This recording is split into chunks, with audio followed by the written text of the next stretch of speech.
So, you've made a feature film and it's gotten into a festival. How the hell do you work it?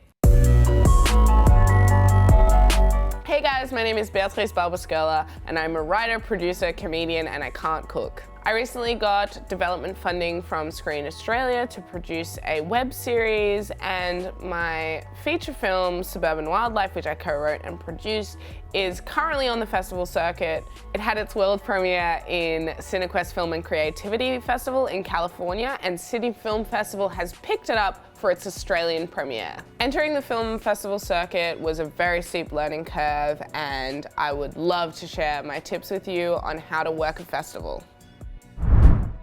Do your research. What we quickly found out about Cinequest was that it was a filmmaker-facing festival. So there's kind of two types of festivals. There's one that's audience-facing, which means it's more about people coming in and watching the films, and then there's filmmaker-facing, which is more about networking, finding distributors, etc. So Cinequest was filmmaker-facing, which was really helpful because Imogen McCluskey, my co-writer and director of the film, we were able to kind of look through the program and find out where all the hotspots were for other filmmakers to be hanging out, where the free drinks were, and all other networking events. At these networking events, it's really helpful to kind of have cards and other things to show people, to kind of let people know about your film, so then you kind of end up cross-promoting each other's films. So another helpful thing that we did was we went through the film festival lineup, looked for similar directors that dealt with familiar themes to our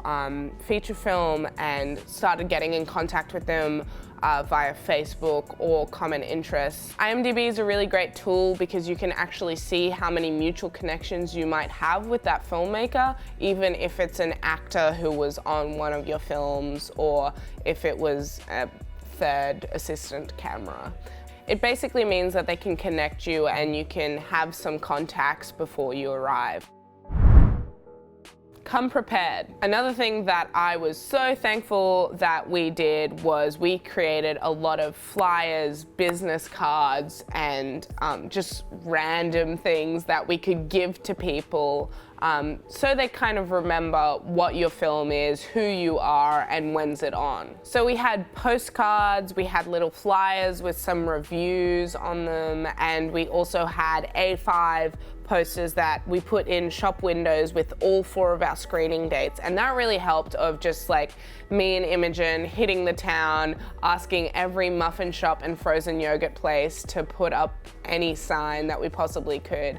And it kind of, even though someone might not come in and be like, oh, I'm gonna book my tickets now, it still kind of plants that seed in the back of their brain that your film is something that's happening. I think it was incredibly valuable because it kind of showed that you had skin in the game and that you were actually here with something. So when you're talking to someone higher up who's got like an extensive list of filmmaking credits, you can be like, oh, actually, I've made my own little film here. And that's really valuable in terms of making those connections and to show that you're legit.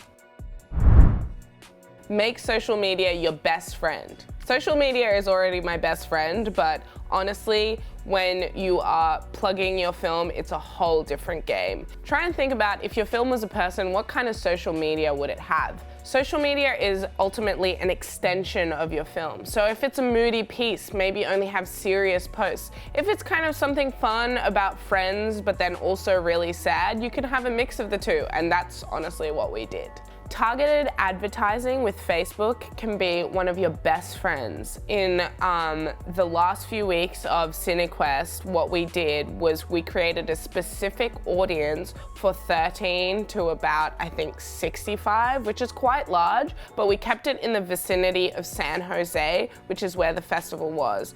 Even though there's no way to actually equate how many people who saw that ad actually went to the screening, it generated a lot of activity on that post, and also we were able to find someone who actually went to one of our first screenings who commented on the post saying how much they love the film.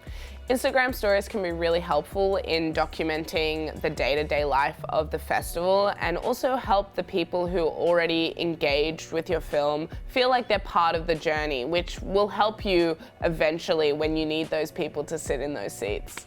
So those were my top tips on getting started on working a festival. If you like that, Imogen McCluskey, my co-writer and director of our film, Suburban Wildlife, has 2 videos which are really great and very helpful, so check them out.